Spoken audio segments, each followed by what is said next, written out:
Yeah, but it approved. So I remember it was 2005. I said to my broker, I want to make $100,000. And he said, well, I can guarantee that you will make $100,000. I said, how? He said, he handed me a stack of dialogues and he said, you study this like your life depends on it. And you say exactly this to as many people as you possibly can all day long. I guarantee you'll make $100,000. And so as the years went by, I was like, this is really easy.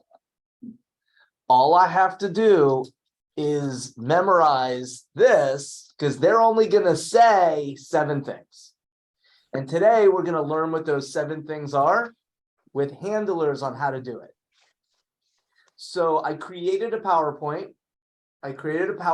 For us. And what I'm going to do when I'm done with today is think of this as version number 1. So this is 1.0. Because this is going to be an ongoing evolution of a class. Because when whoever comes in, please mute yourselves. That would be awesome so that we're not hearing you having whatever conversations you're having. And this is why Zoom is so interesting. Where was I? Was I babbling about something? Is this version 1.0? Yeah, this is version 1.0. I have PowerPoint of the objection handlers. And so what I'm going to do is I'm going to download the PDF so that you guys will have all of these scripts. Those of you that aren't with Aventura, I'll send it to the powers that be, and you guys will have this. And so I was asked, well, we had a conversation as leadership between the 3 offices. And we were noticing a trend. And the trend is that over the last 3 years, less than 10% of what was on the market expired. Literally 9 out of 10 of everything that came on the market sold. And I looked at the statistics this morning. You all got them in your inbox, yes? Yeah, see, to me, that's like Hanukkah. To me, that's like Christmas. So to me, I like start to salivate when I see it and I can't help myself but open it up. When you're that obsessed, that's the first step to making a lot of money in real estate. Hopefully that's an aha for all of you. Market statistics are your friends. And so I looked this morning and I saw that expireds are up 60% year over year, which means expireds are the name of the game. Yeah, that's right. Expireds are the name of the game right now. Because you can literally wake up, right, Evan? You can wake up and listen expire today.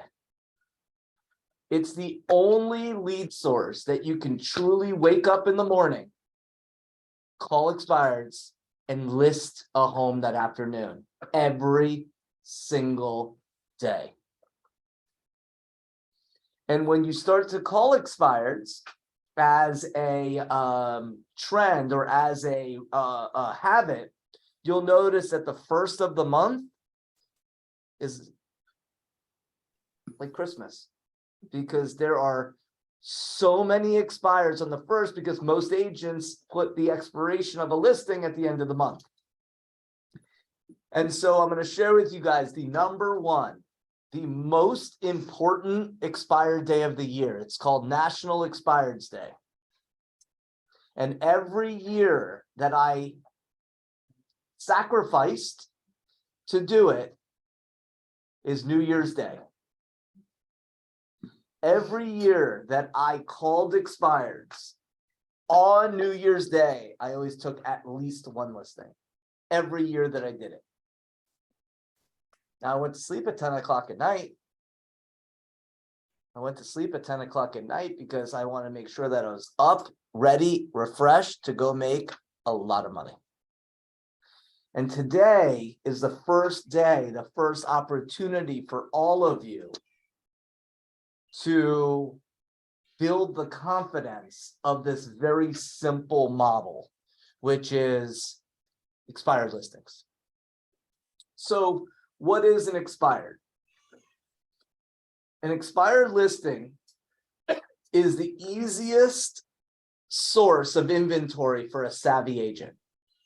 It's the easiest source of inventory because they've already raised their hand and said, I want to sell my house. Like, you don't have to cipher through. They were listed with a real estate agent and that listing expired. That listing agent failed at their job, and all you need to do is compete with them, which in South Florida shouldn't be too difficult. It shouldn't be that difficult. So it has the highest reward because you don't have to spend a lot of money. You just have to purchase the list so you could save money or save time to go and call throughout the day. Expireds are intense. So what does that mean? They're pissed. They are angry. So it's important that you leverage mimic, mirroring, and matching. So what does that mean? You call them expired and they are nasty. Be nasty. Reach their level of intensity. Match it. So for example, if they're like, you're the 30th person to call me. What do I win? What do I win? And that's what they're gonna do. They're gonna laugh. They want to rip your face off, and now all of a sudden they're laughing. Say, look, I know how to make it all stop. That's some time this afternoon, just 3 or 4 work better. That's it.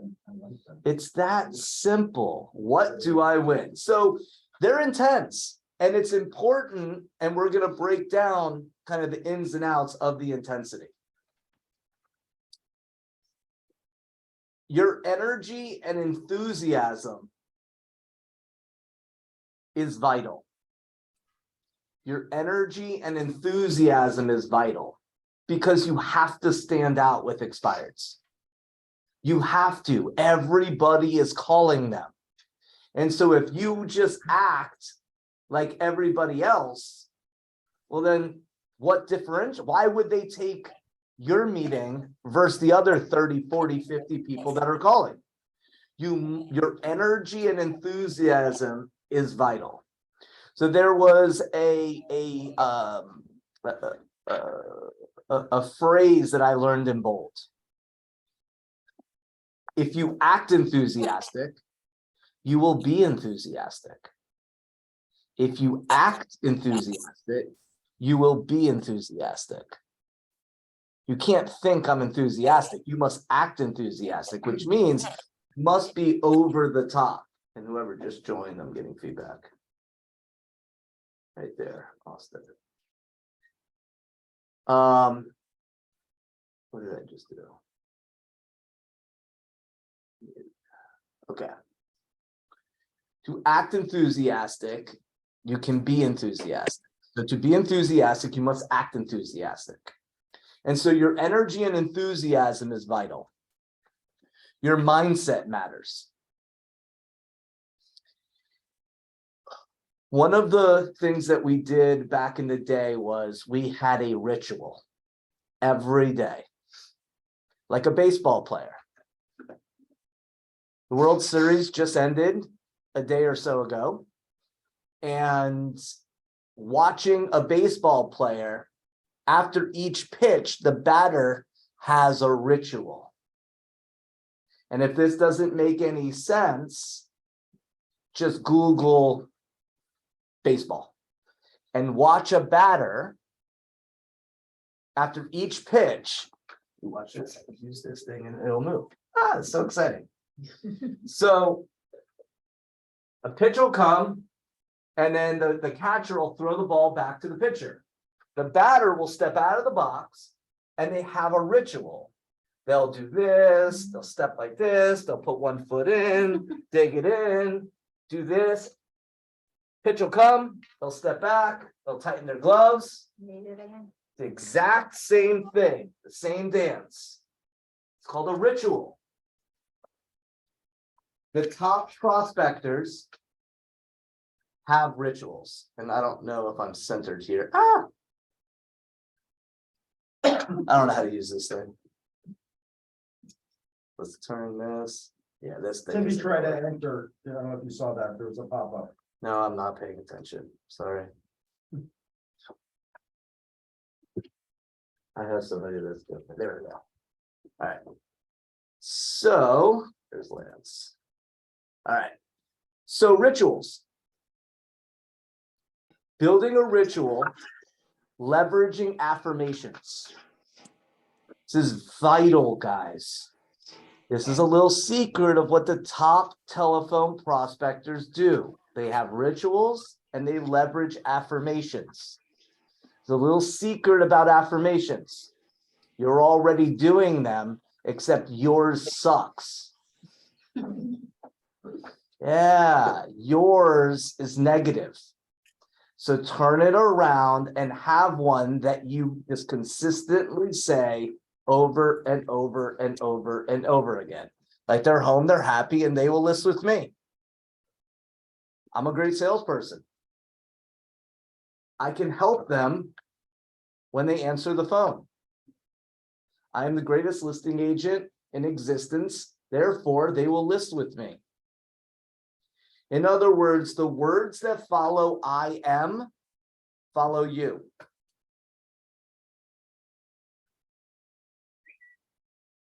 Think about that. The words that follow I am follow you. So be purposeful in your affirmations.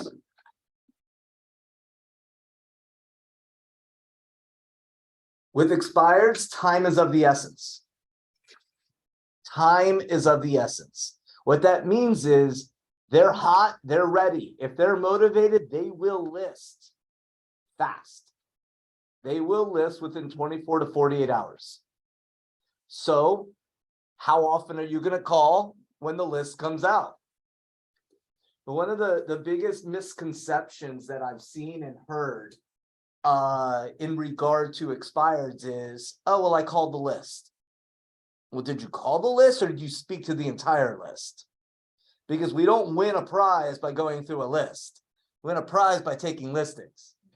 So if time is of the essence, how many time blocks are in your schedule to get through the list? Because if you call at 7, 8 in the morning and you only speak to 3 of them, well, is your time block at 6, 7, or 8 o'clock at night to get through the rest of them? It should be, because they will list. Does this make sense? Yeah. Yeah. So the mindset of the seller. Don't buy into the apparent lack of interest of the people you're speaking to on the phone. They listed their house. They're interested in selling, even though they have a reflex no, and they're like, oh, no, we're taking it off the market. Guys, you must get into their mindset. You must understand that they have a script too. Theirs can't be better than yours. So don't buy into their apparent lack of interest and assume that they're going to be mad. Get ready for it. Don't wig out when they come at you. That's where the mimic, mirroring, and matching comes in. That's where your ability to get to their level and then bring rationale into the conversation. Logic makes them think, emotion makes them act. So if they're nasty and they're coming at you, that's emotion. We must bring them into logic so we can have a conversation. Like when you sell the home, where are you moving to? When you first put the home on the market, where were you headed to? Bringing them into logic as fast as possible reduces the apparent lack of interest. Come up here. All right. we are always looking, when we are speaking to the sellers, we are always looking for the 4 Ds. Death, divorce, debt, and the job, which is also known as relocation. These are what we call have-to sellers. The sale is outside of their control. So when they're like, we're taking it off the market, we must uncover, are they a have-to? Because most likely what they're telling us is a reflex no. They're naturally going to tell you that they're not interested. They're taking it off the market. The market's horrible. You're the 30th person to call. We're just going to relist with the same agent. We must unplug, are they a have to? And once we find out that they're a have to, because they fit one of the 4 Ds, we do everything we can to get in front of them. Whatever we can. If it means we go out there and door knock their house, if it means we call them until they follow back up, if we reach out to the previous agent to connect with another phone number, we do whatever we can to connect with a have-to seller. All right. Any questions so far?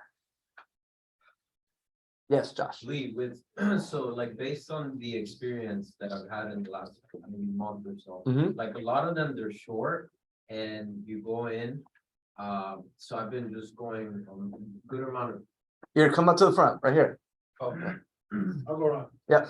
I've been going on mainly previews, right? Mhm. In order to, like, if I feel a sense of motivation, I go in. Yeah. And from what I've seen is, like a lot of the people that are short, like, how do you kind of open them up? I mean, obviously I asked the question like, hey, beautiful home. Obviously, I don't have to tell you that what's causing you to move, Right. but they just don't want to give you time of day. So in what we've covered so far, that's the mindset of the seller and not buying in. We must always take responsibility as salespeople for how people communicate with us.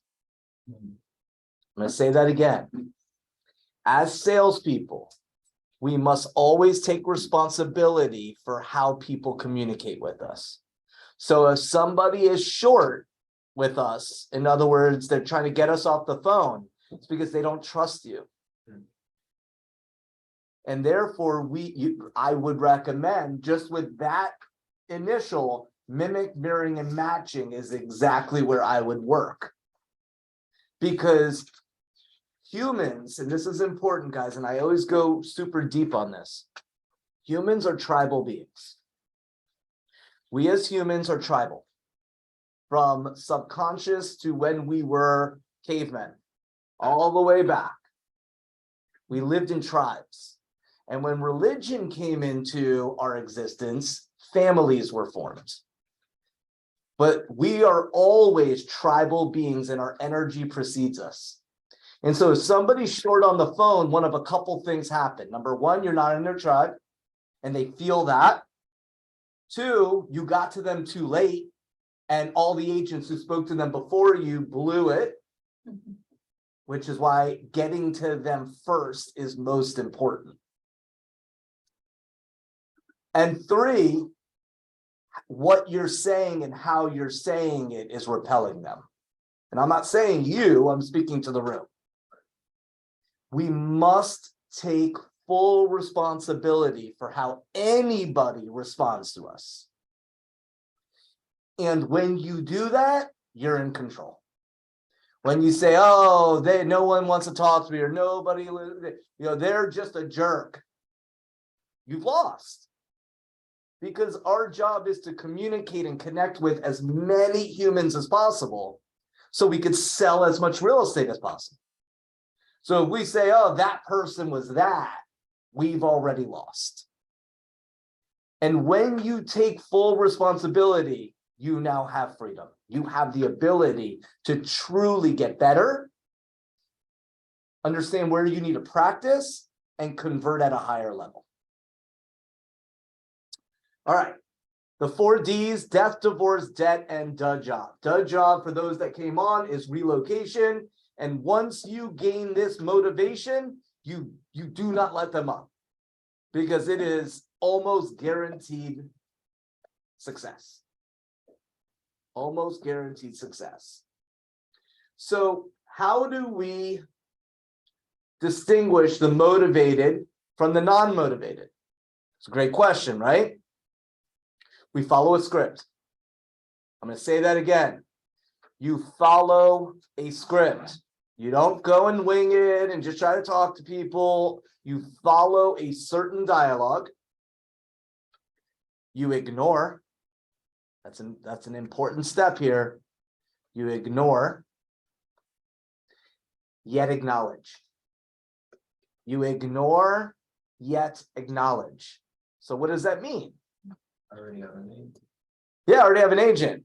Don't care what their answer is.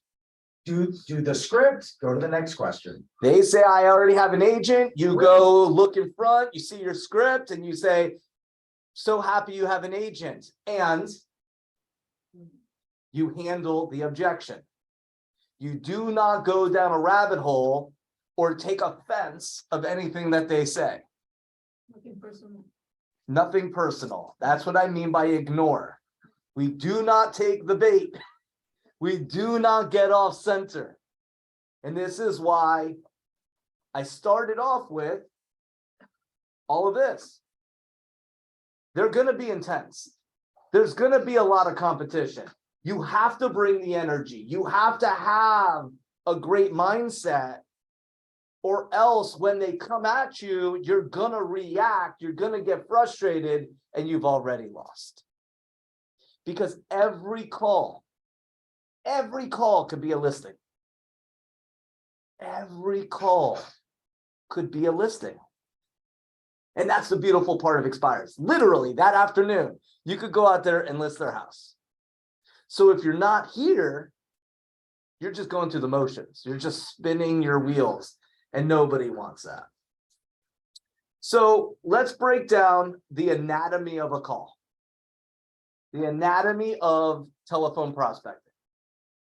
So the first is mindset matters. 90% of your success is in between your ears. 90% of your success is going to be in between your ears. So we start off with a ritual. One of the things we used to do is we would watch all of this is going to be PDFs, guys. You're going to have all of this on the Facebook group. But if you want to take pictures, you guys are more than welcome to keep taking pictures. However you want to take the notes. But no, I'm going to download this as a PDF, and I'm going to put it on the Facebook group and share it with the other 3 offices. So having a positive mindset.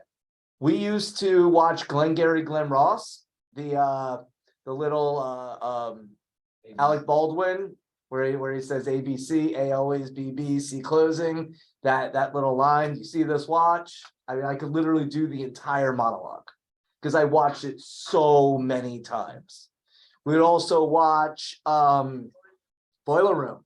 Yep. Ben Affleck, his scene. Absolutely. We would watch this literally every day because we would get in the right mindset. We also, yes. What about the Wolf of Wall Street? It wasn't out yet. No. Yeah, sorry. It wasn't out yet. Everybody hyped. And no, Jordan, and I wouldn't, because Jordan Belfort, I just doesn't do anything for me. That's just me though. But it could do something for you. At Leo's scene? I'm just talking about Jordan Belfort in general. Just the whole story. Yeah. Just doesn't. And yeah, if it hypes you up, yes. Jam to it, do it, get it, and flow with it. Yeah. Right, exactly. Right? I mean, we could all do it together now. Right? And yet, what if that was an anchor for you, right? You just literally before each call. That could be your ritual, and there's nothing wrong with it. So, as I can see Josh over there doing like a happy dance before each call, like doing like a rain dance. Yeah, and it's okay. And it's okay. So I think I should paint a little picture for you guys now that we got a ton of people online. So it was 2005. And I was the oldest person in the brokerage at 25 years old. There was 13 of us, guys and girls, and we were in a super narrow room. So for those of us in here, it was literally just half of the room. It was this wide. So from you to the wall down this way. And the roof was as tall as this on one side, but it went diagonal down because we're at the end of a building. You guys got the visual? Yeah. On this side where the wall is, there were desks side by side, all the way down. And on this side, there was a door, and then all the way down to the end desks. Okay. Everyone was literally shoulder to shoulder. So you had to have an earplug in one ear, and you had to have a headset. So everyone had to buy their own headsets. Plantronics, hands down the best. And some of us who was like, I need to list more homes, we bought a second headset. And because we bought a second headset, the broker bought us a second phone. We would take the expireds that came out on a piece of paper, and we would start off by highlighting every other one color, which would mean they would vary a color. So blue and green or yellow and red, whatever the colors were. One hand was one color, the other hand was the other, and you literally dialed, it started ringing, you dialed the other one. And you knew what hand was the color. And this was it. We showed up in the office at 6:30 in the morning, and we did script practice. We called it the script workout. And then we got on the phones at 7 a.m. And the best listings I ever took in my entire career were called and set before 7:15 in the morning. Yes, 7. So I know there's realtors calling at 7 o'clock because I. And we must do it in a TCPA compliant manner. And that's where I was going. with that. Yes. And that's why I've been. I'm not telling you guys what to do. I'm sharing with you my story. And your biggest competitor is the previous listing agent. And so with that said, always be in a TCPA compliant manner. So positive mindset, you have an intro. We're going to go over the intro that I used for years. So we have an introduction. That introduction has to be so crisp and so clean that you can listen to what they're saying, how they're saying it, and what they're saying. So what they're saying, how they're saying it, what their rate of speech is, what their accent is, so you can absolutely listen. You have to have the intro down that strong. The next step is to build rapport by connecting, by mimic, mirroring, and matching. There's a chair right here. There's a chair right here. Just Perfect. yes. Come on in. So the first step is having a positive mindset. Second step is having an intro.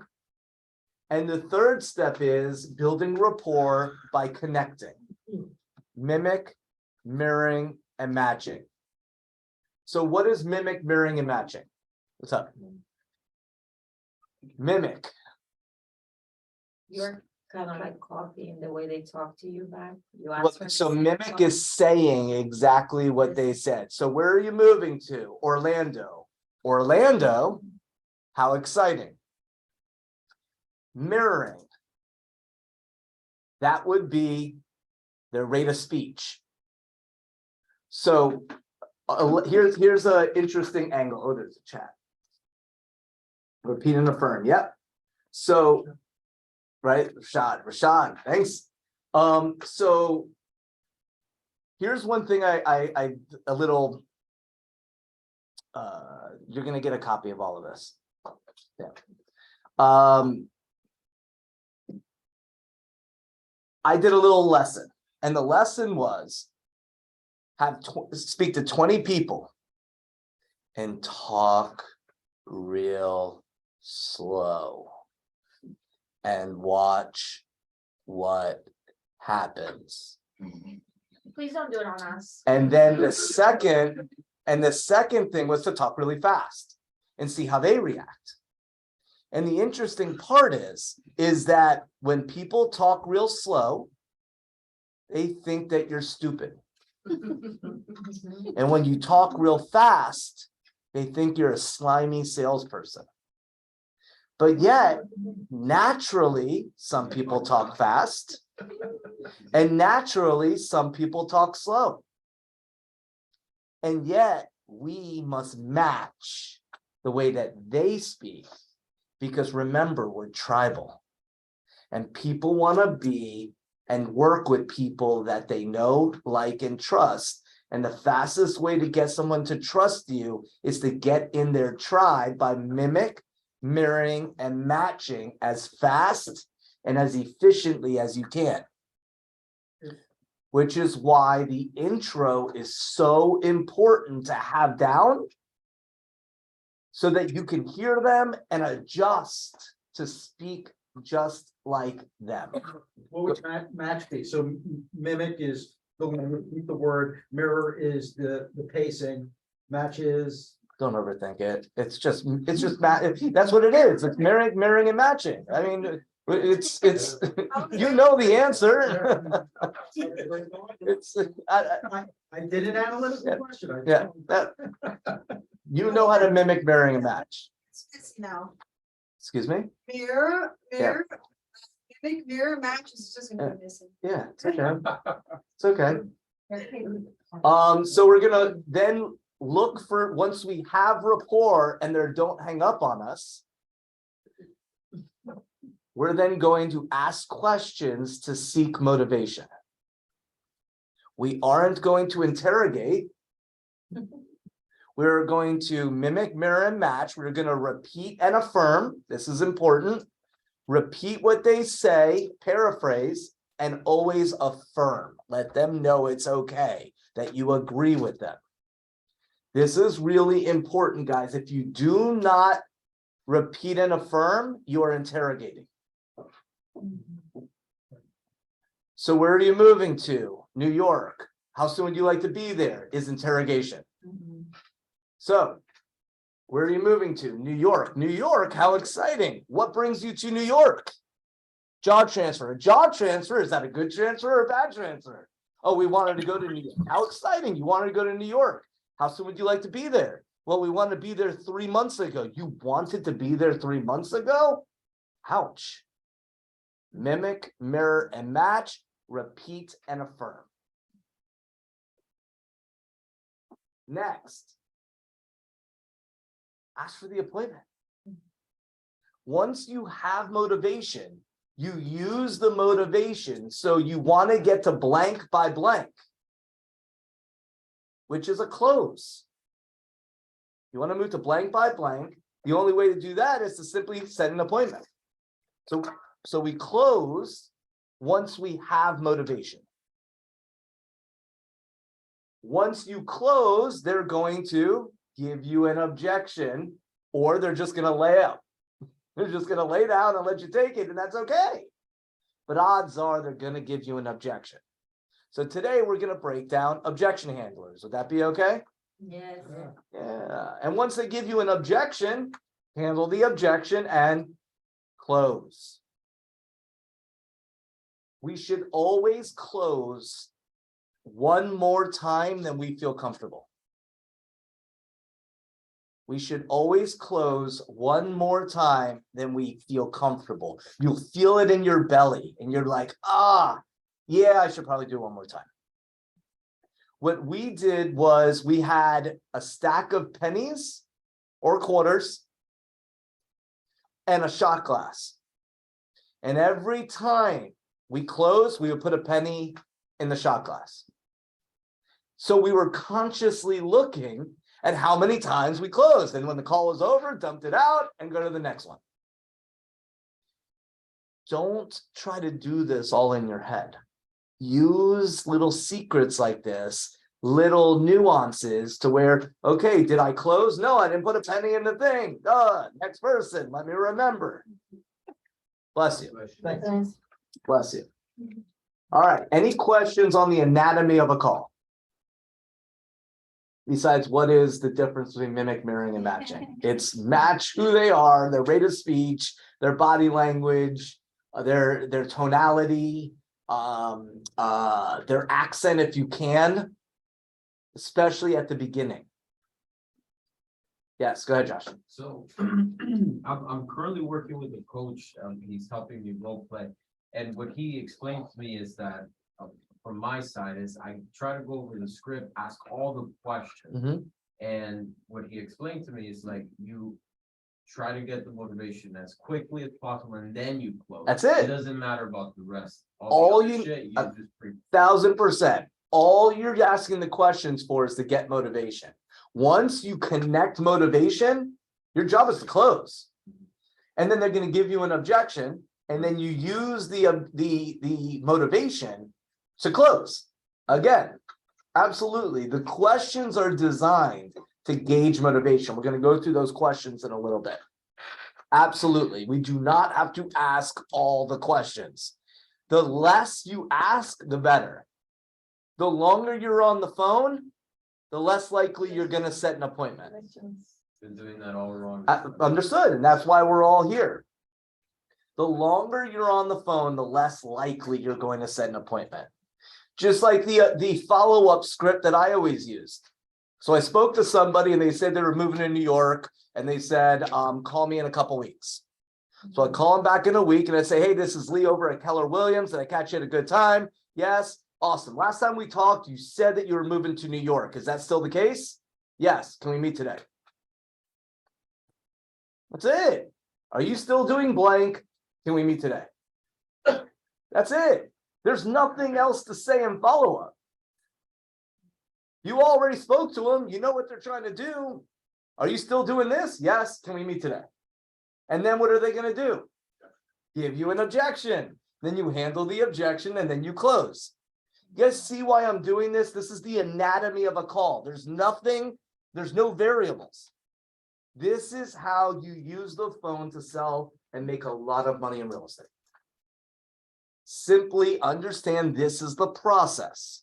Start with the right mindset, have a ritual, use affirmations between each call, have a visual of what it is you want to accomplish, have a picture of your kids, have a picture of a boat, of your car, whatever motivates you, your dream board mindset.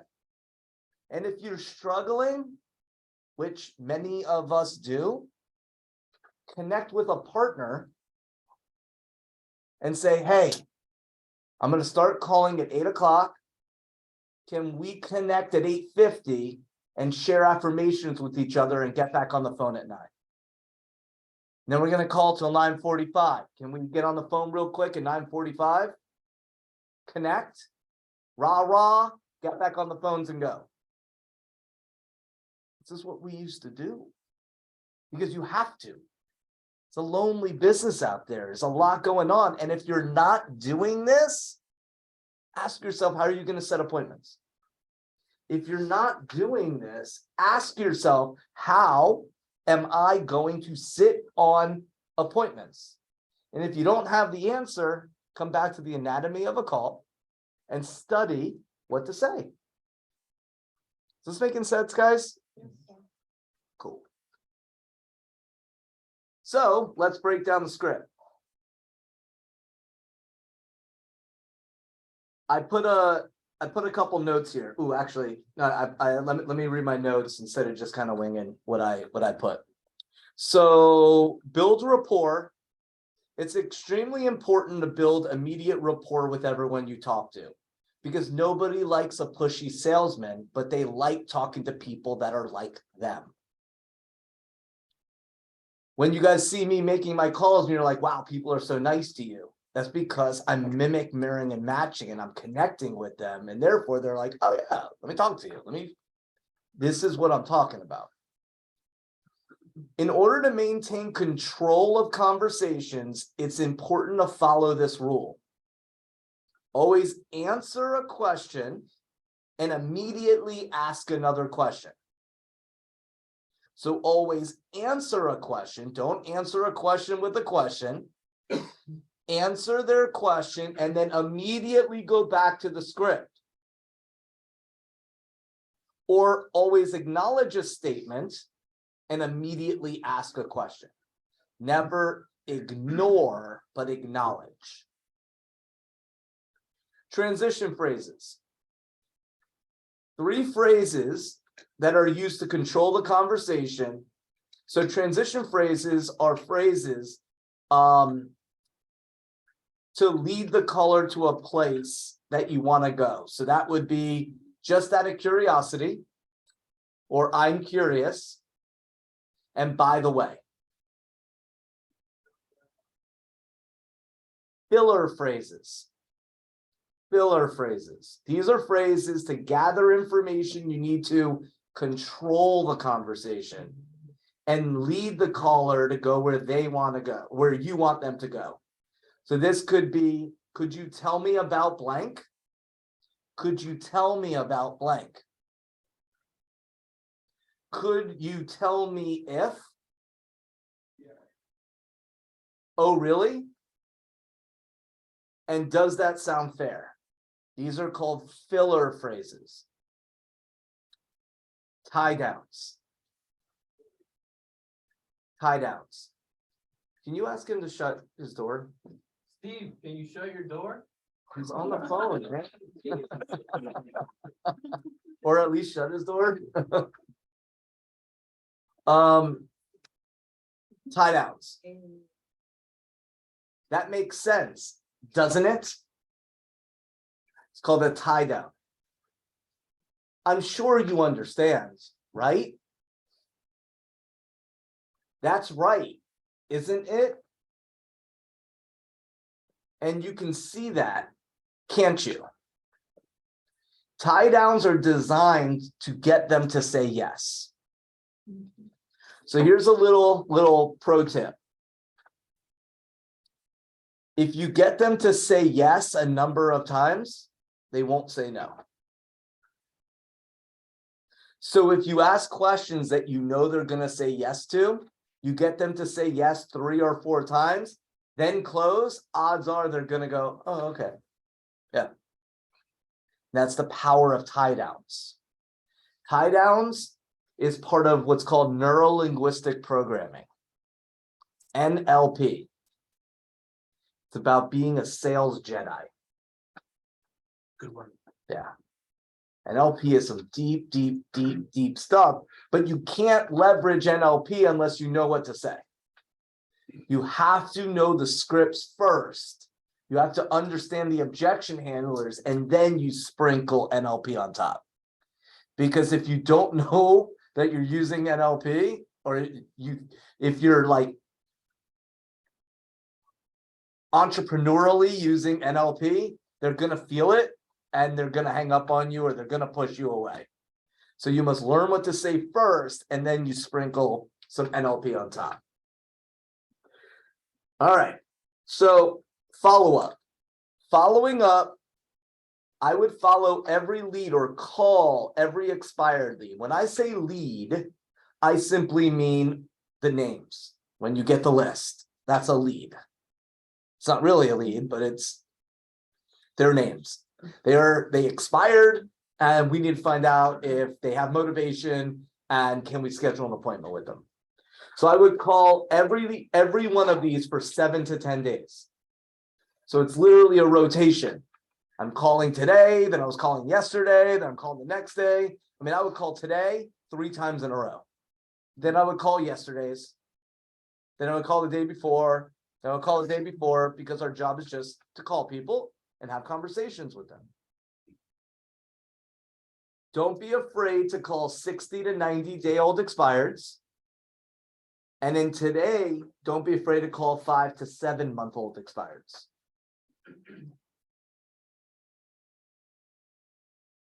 On slow days, days where you're like, well, there just isn't anybody or nobody's answering the phone or, my mindset isn't really there or whatever. Go to their houses and door knock. Go door knock. Yes. If you have an expired, that's already back on the market, Then they are listed. I know, Then it's not an expired. but can you call? No, it's not an expired. It's a listed house. So what the fastest way, this is important, Even if the it's a. fastest way to lose your license. I'm gonna say it again. The fastest way to lose your license is to solicit a listing. Which means that they are listed with a professional real estate agent with a contract, and you call them to list a house, and that agent reports you, good luck. Do not pass go, do not collect $200. But if it's listed, what is point to call and ask, I'm gonna list. Agreed. Yeah, and the beauty. I agree. The most people will tell you, I'm already listed. You can do this. So you already signed? Yes. Great, Done. have a great day. That's it. Most That's people. it. do What You just about, got it. what, 'cause I'm starting to notice more withdrawn than canceled. Can we, Again, withdrawn is still something under contract, right? if there, you just ask the question. Withdrawn, you cannot. All right, guys, we're not going down rabbit holes. You just ask the question. Right. You just ask the question. Okay, we're not going down any rabbit holes. Go ahead. Oh, I was gonna ask what script will you use to when you're door knocking? Same script that we're about to dive into. Great segue. I'm so glad you brought that up. All right. So let's start off with the intro. Hi, I'm looking for blank. Hi, blank. My name is Lee with blank. I'm sure that you figured out that your home came up on our computer as an expired listing. And I was calling to see, when do you plan on hiring the right agent for the job selling your home? Now, there are dots there. Dots mean breathe. It means breathe. Now, hi, I'm looking for blank. They're going to answer. Hi, blank, because they acknowledge it's them. I'm Lee with Keller Williams. If you are your own brand, use your brand or use Keller Williams. You see, when we started, there was 13 of us all calling at the same time. And the moment we said the company, they're like, you're the 13th person to call. What do I win? I know the person who just called you is right next to me, but you didn't list with them and you're going to meet with me. Yes. Well, okay. Guys, whenever you get this drunk monkey, this like thought, oh my God, just so many Keller Williams people calling. Yeah, like you win. Like, think of how awesome that is. Just think of how awesome that is, that everyone, their words, everyone from your company is calling. Yeah. So imagine what we do with buyers in the afternoon. You can use that in your favor. 1000%. I'm giving you guys lines right now. You guys get that? I'm giving you the lines. Yeah. Stop, pause for a second, please. That was a great, Yeah. imagine what we do with buyers in the afternoon. Yeah. Guys, I've heard it all. I've heard every objection. Yes, Vicky. I thought you had to identify your brokerage when you call them. No. Hold on. Oh, again. Guys, breathe. Okay. You can call your brands like RGT Home Experts, Nikki's Worldwide Real Estate Extravaganza, whatever you want to call it. Yes, you can. Yes.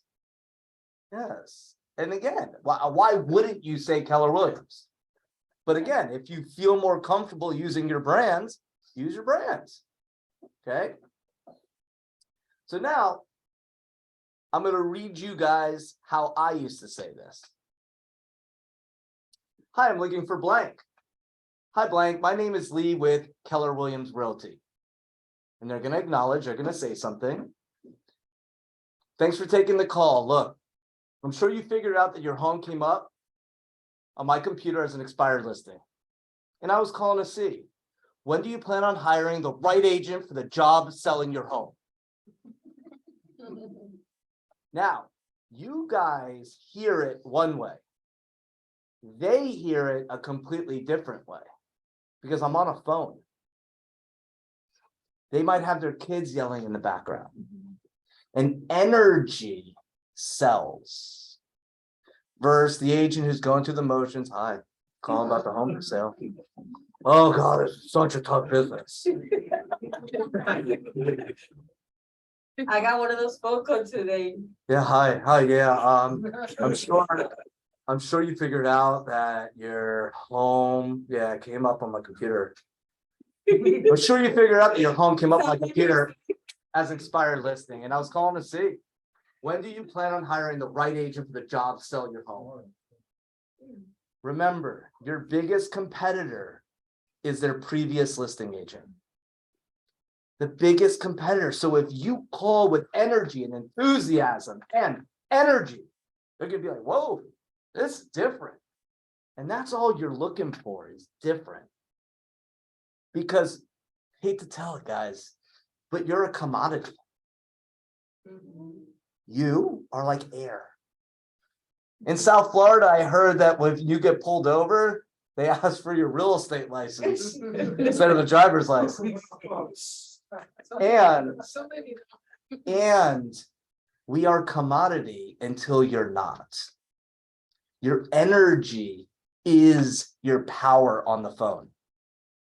Mimic, mirroring, and matching, and bringing an entirely new energy to this opportunity is there. Now at the end, you guys see never? Because they're probably going to say it.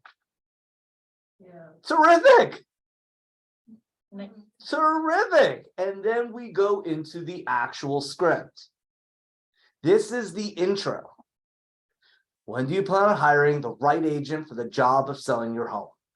Never. Terrific. So now we go into the body. And this is where these questions don't have to be asked in order. They are simply gauging motivation. So if you sold the home, where would you move to next? What we learned is you swing your arm back when you say next. Where would you move to next? Because you want to invite them in to the conversation. First, so when where are you going to next?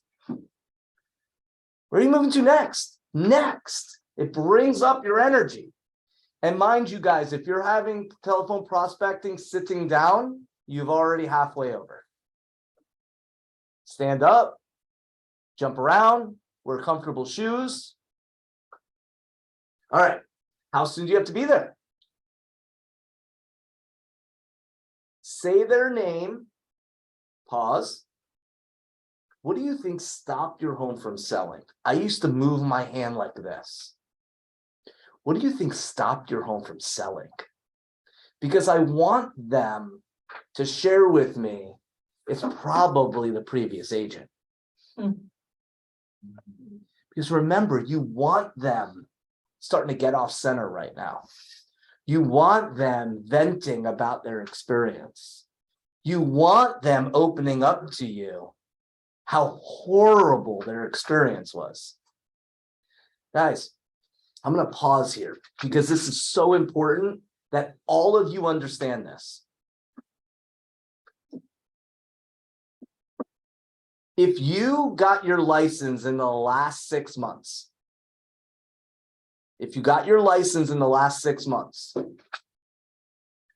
you are at an advantage over anyone who got their license over the last 10 years. Those of you on the internet world, if you got your license in the last 6 months, you have an advantage over everyone who's had their license over the last 10 years. Because no one needed skill the last 10 years. And when it comes to expired listings, most real estate agents stop communicating when things don't go well. I just dealt with it this weekend. Things went bad, silence. I don't know what it is about this profession. Loan officers and professional real estate agents, when there's no good news, they go AWOL. So an agent in the last 10 years who's had a listing for 60 days, they don't know what to do. So they stop communicating. 3 months, 4 months, 5 months, 6 months. And then the listing expires. So you're like, so you think stopped your home from selling? My agent? Your agent? How did you happen to pick them? Well, one of my friends referred them. Are you still friends? This is how you make them laugh. This is how humor works here. But what we're doing right now is, so if you sold the home, where are you moving to? Motivation. How soon do you have to be there? Gauging motivation. Now, what do you think stopped the home from selling? I need to create pain. We're creating pain. We're uncovering pain. How did you happen to pick the last agent? Now I want to see, did they get it from telephone prospecting? Did they get it from a referral? Did they get it from someone who mails things? I don't know. I want to gauge it. And what did they do that you like best? In other words, I'm not here to talk poo-poo about anyone. I want to know. I'm curious. I want to know what you really liked about the previous agent. Then you drop the bomb. What do you think they should have done? What do you think they're going to say? Sell my home with venom. Because remember, we're looking for the 4 Ds. Death. Kids inherited the property. Imagine the kid inherited the property and he has $100,000 debt. And they're in debt, right?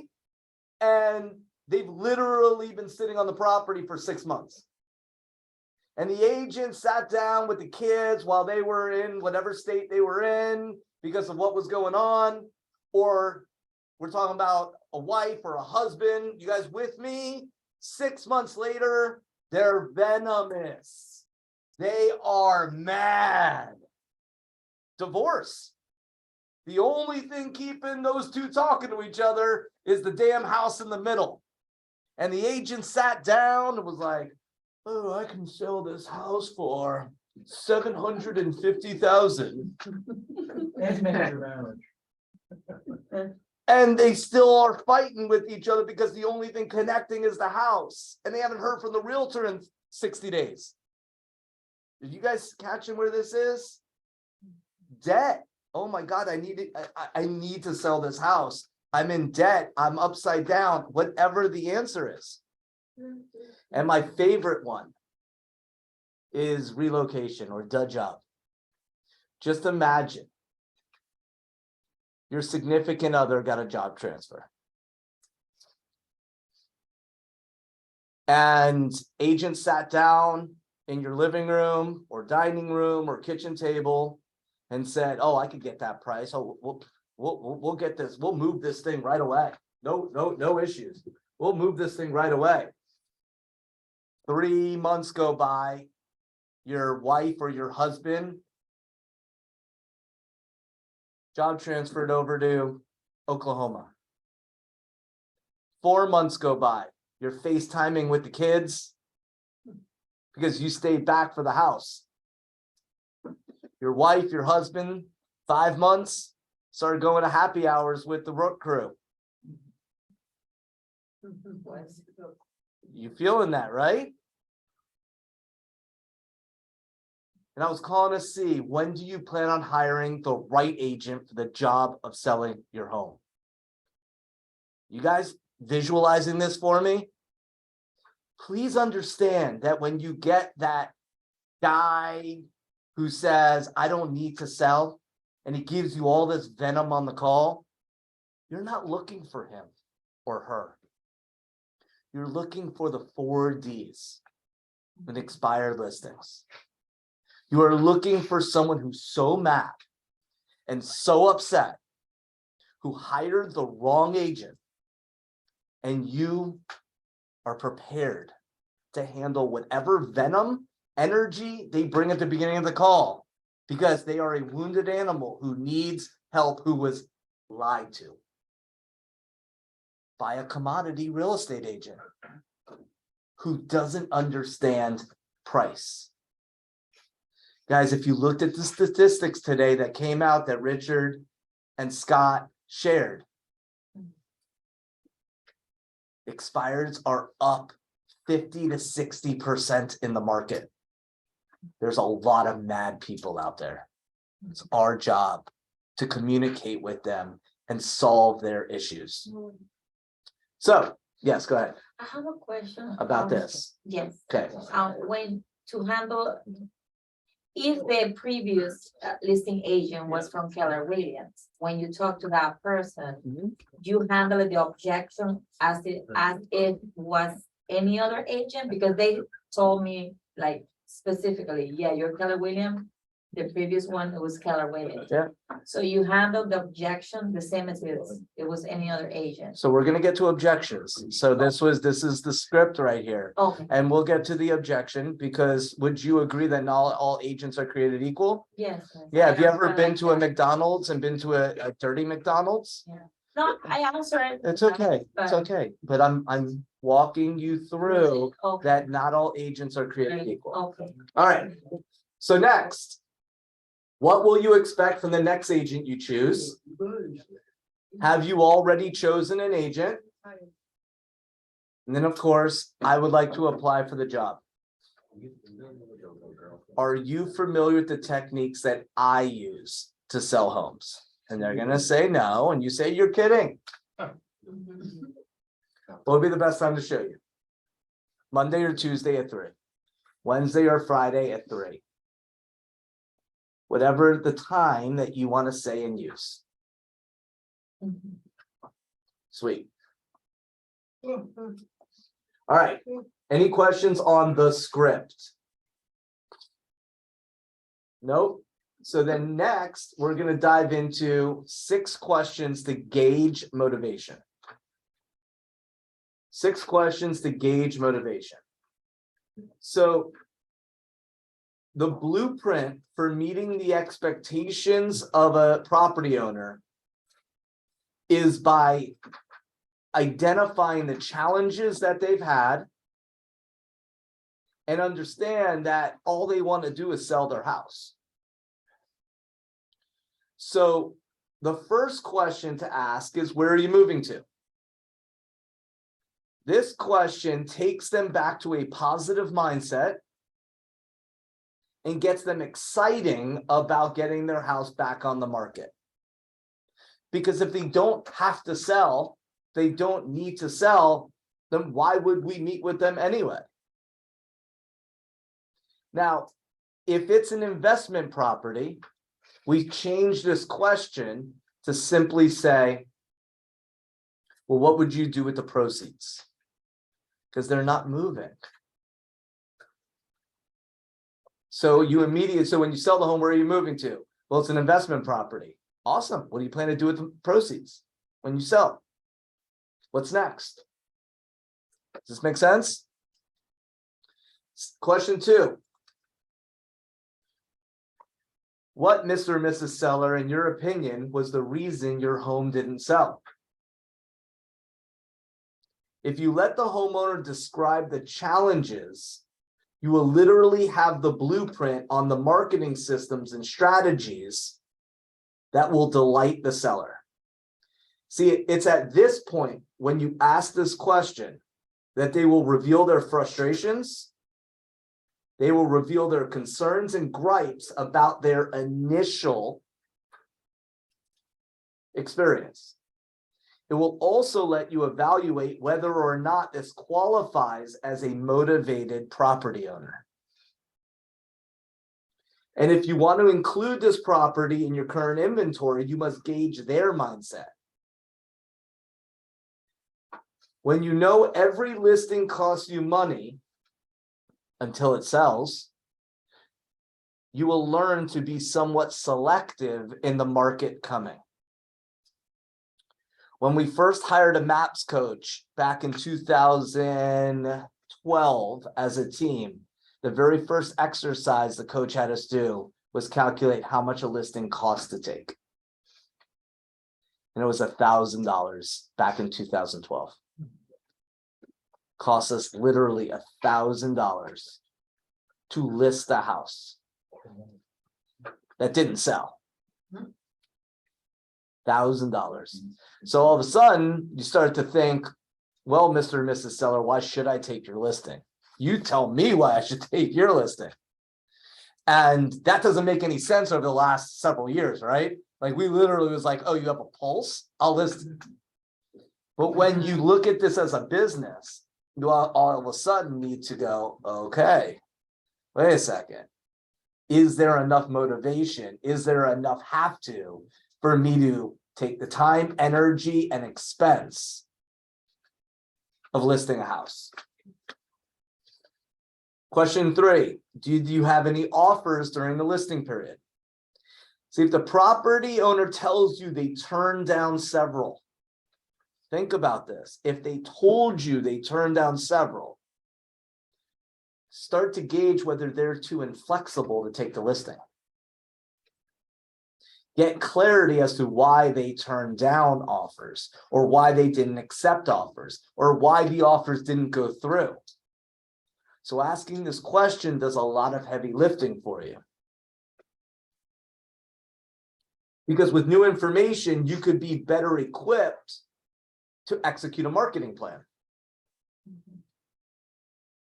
Next, how many buyer showings did you have during the listing period, and what was the feedback?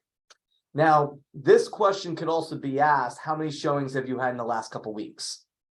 Because if you ask a question like this, that's very broad, you get an analytical to shut down. Like you'll literally be sitting there as they're calculating, which you don't want to do on the phone. Feedback from your agent also can help you if you're doing that during the expired, because now you're bringing the attention back to what may have been a cause of their frustration. 1,000%. Yeah, if you turn around and say, so what type of feedback did your agent provide? Mhm. None. Interesting. How important is feedback to you? Well, I would like to know what's really going on in the market. 1,000%. So if you had communication every week, would that be a benefit to you? Yeah, since someone who knew how to get this sold, Well, yeah, but communicating with your agent's important to you, isn't it? it is. You guys know that's a tie down. Okay, that's what I. Yeah. Okay, I have somebody, I I use got those somebody questions and they are, I played Amy. the agent did not do any of that, like. Yeah, so that's the opportunity for you to gauge. Remember, this is questions to dig for motivation. Why did you go for the close right there, Lee? I was playing amiable. You would have had a yes for me. Because I was pointing out tie downs to the group. Okay. So here, this is an important aspect of surveying the process. If the property endured 15 showings with no offers, there's an indication that we can price it right and it'll sell.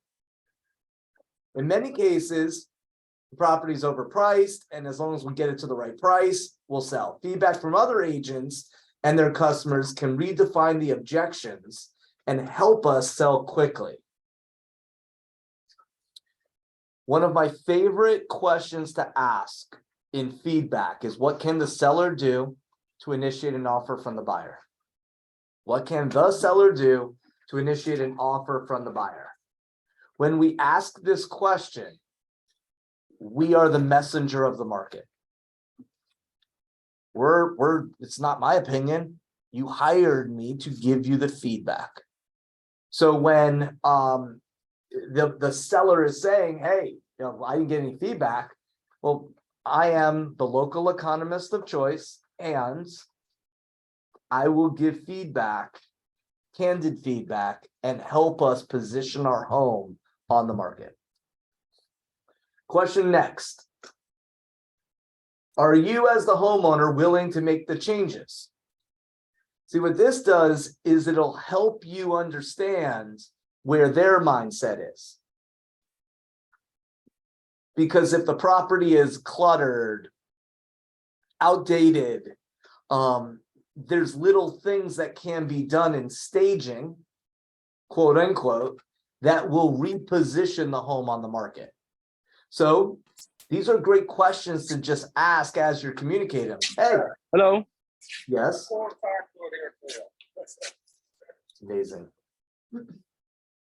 Hello. So would they be willing to do certain things to the house? These are great questions to gauge. And they'd be like, no, whatever we need to do, just need to get the property sold. Gauge motivation. Last question. Is that the last one? Yeah, that was the last one. Sweet, that was 6. Awesome. Top objections. Top objections. I didn't know my home was expired. I'm gonna relist with the same agent. I'm gonna sell it myself. I don't need an agent. I'm taking it off the market. I've already found another agent. And where were you when my house was on the market? Now, these objection handlers are going to be shared, so we don't necessarily need to go over them right now because we got 15 minutes left. What I'd like to do in the last 15 minutes is dive into 10 ways to overcome the fear of rejection. Can I ask a question? Yes. What do you do if they just hang up on you mid-sentence? What do you do? You get Then the you- call back right away? Hold on. The first thing you do, is take responsibility. The first thing you do is you take responsibility because they feel that you're going to hurt them, which is why they hung up. It's that simple. Now, you could call them right back and say, I'm so sorry we got disconnected. Or you can just move on. But you must take responsibility for why and how they hung up on you.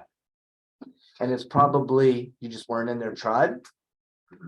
They could have been busy. There's been so many people who have hung up on me or were super mean. And I called them back 2 days later and they're the nicest people in the world. First off, don't take it personally. That's the first thing. The second, just move on. Some will, some won't, some will, some won't. So what next? All right, so these are the top objections. All of these handlers will be on the intranet, and I recommend that you role play them. So how do you role play? Literally read them. Say, hey, I want you to say I didn't know my home was expired, and then where were you when my house was on the market? And then read them. So you handle it, and then you say, let's meet, and then give another objection and handle it. And then the next person does. That's how you role play, guys. So those of you doing 7 a.m., just read. Read. Okay. I didn't know my home was expired. Oh, I actually wrote them all out here. So the 3 options. You must eliminate the previous agent. Obviously, your agent isn't doing a good job communicating with you about what's going on in the marketplace. Number 2, ouch. Your agent hasn't called you yet. And 3, has your agent sat down with you and told you how they're going to get your property sold again? These are 3 different options when they say, hey, I didn't know my house is expired. You get to choose. I'm going to relist with the same agent. Did you re-sign with them? Look, I understand you probably feel loyal to your previous agent. I'm curious. What do you feel your previous agent is going to do differently this time around? I mean, it certainly wouldn't hurt to stop by and show you how we get so many homes sold the second go round, would it? I'm going to sell it myself. I don't need an agent. Like, I can understand why you would want to sell it yourself after what you've been through. And realistically, you're better off selling it yourself than to be with an agent who doesn't understand the market, correct? Would you want an agent who sold 107 homes in 2021 or the average agent who sells 12? Let's do the right thing. I'm going to sell it myself. I don't need an agent. Mr. Seller, by the way, I don't know you personally. And I just spoke to you for a few minutes and I can already tell you know what you're doing. You sound like a very smart person and you sound like you can definitely get your property sold. And at the same time, let me ask you this. If I could sit down with you for a few minutes, say 15 to 20, and show you how I can sell this property for you, I do all the work and ultimately allow you to walk away with more money than you could sell it on your own, why wouldn't you take those 15 minutes? I'm taking it off the market, and that might be the best decision. And yet, if you did sell your home, where are you moving to? Why was that important? What would it do for you if you did do blank, whatever they say? If I could show you a way to make that happen, would you be interested? You see, I specialize in homes that didn't sell the first time, and even the best homes like yours don't sell the first time. It just takes a new approach, new ideas like I use to get homes sold. So would today at 3 or would 4:30 be better? I already found another agent. First question, did you sign a contract yet? Because they're going to blow smoke unless they actually sign the contract. Because I always said here, so I already found an agent. Just curious, have you signed anything yet? No. So you're telling me there's a chance, right? Just have fun with it. So what movie is that from? Come on, guys. Dumb and Dumber. Yes. Dumb and Dumber. So you're telling me there's a chance. Well, it certainly wouldn't hurt to get a second opinion, right? So here's another option. Where were you when my house was on the market? Well, I certainly understand how you feel. However, did you know that you have to sell a home twice in order to get it sold once? May I explain? And pause. Pull them in. See, agents sell the home to other agents, and those agents sell it to their clients. And quite frankly, your agent never sold it to me.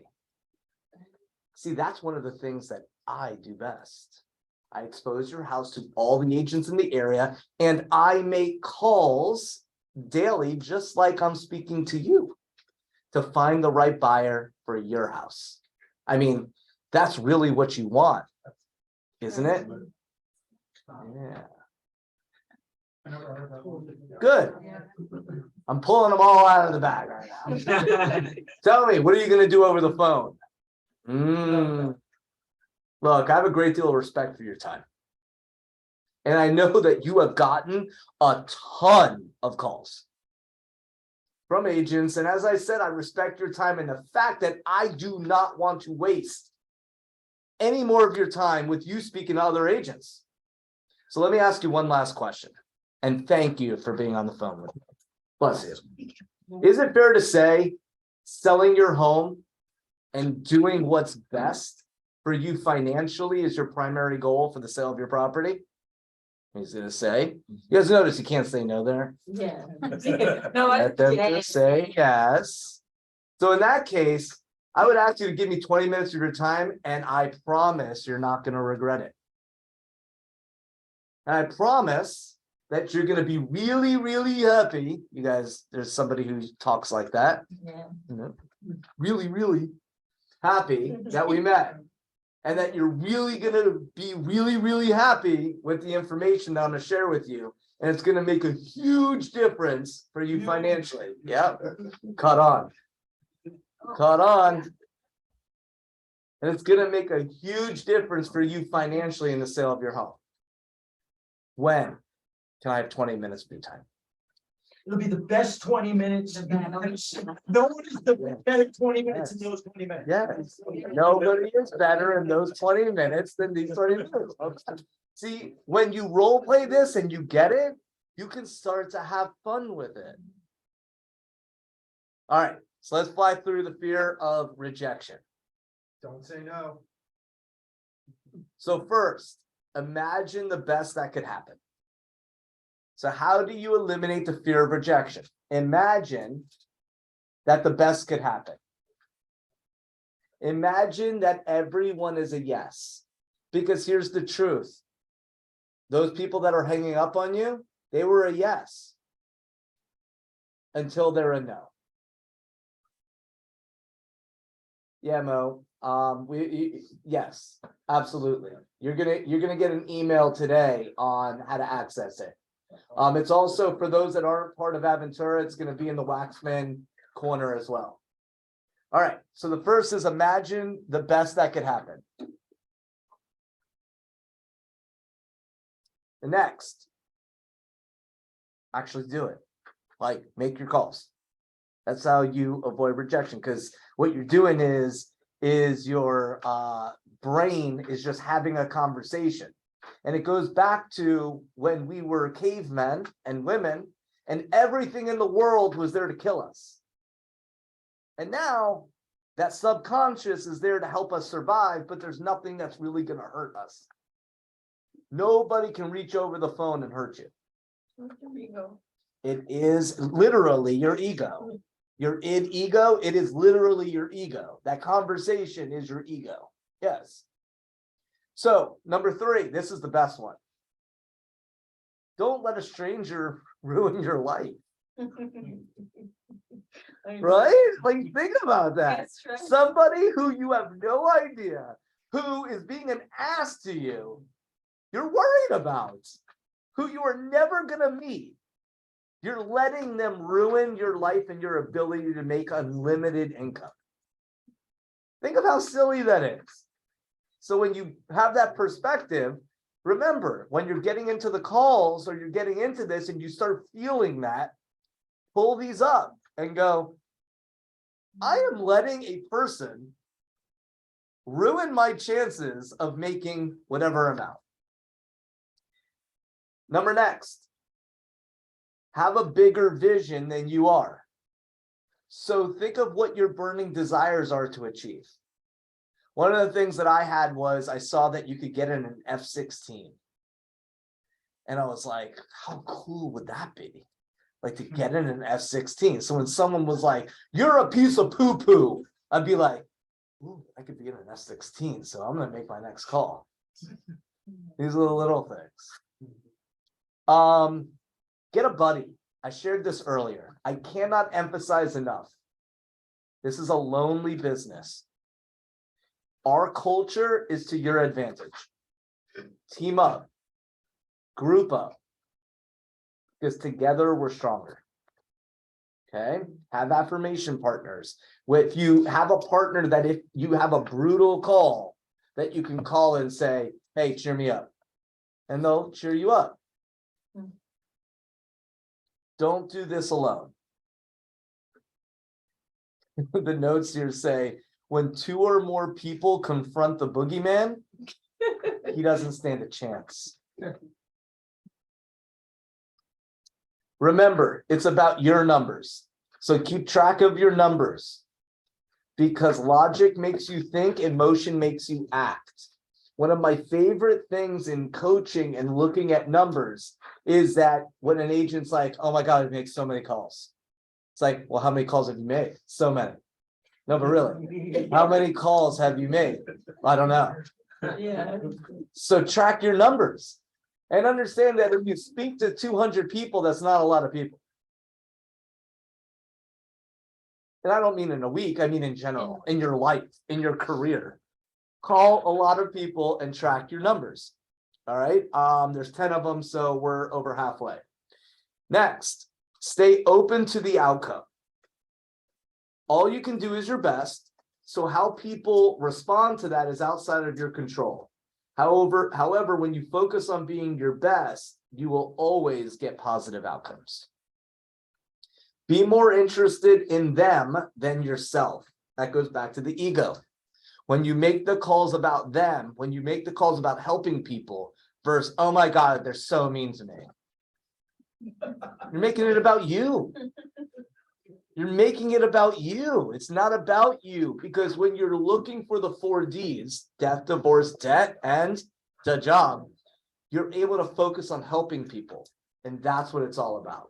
So be more interested in them than yourself. Yeah, oh my God. This is so tough. Use proven scripts and presentations. Guys, when you use the same dialogue, you can improve.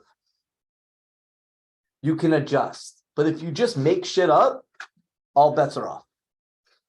So use proven scripts so that you can actively listen, so that you can be present and not be a victim of a changing market. So I'll give you another example of this.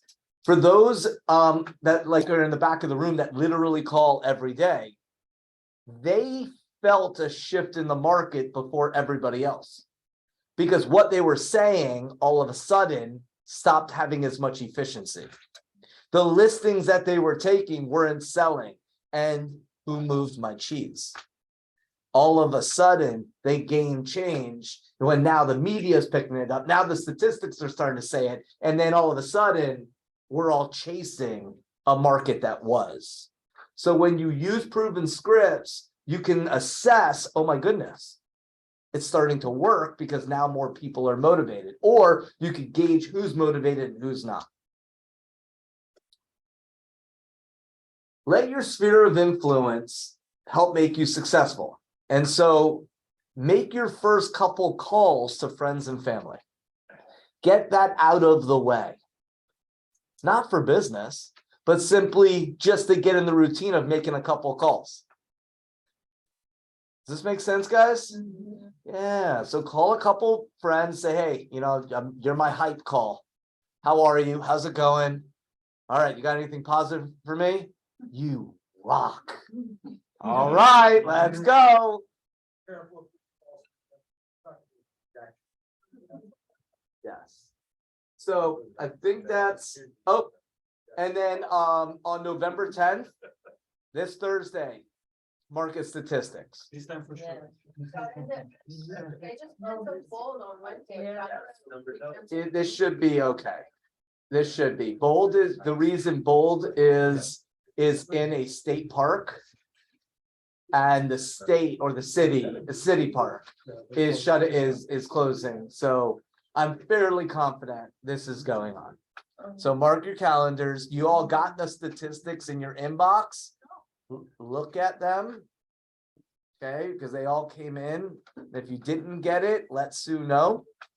Let your MCA know. Let your No. Okay. yes. The monthly stats. And so, for those of you that are online, thank you. I'm going to stop sharing or stop recording.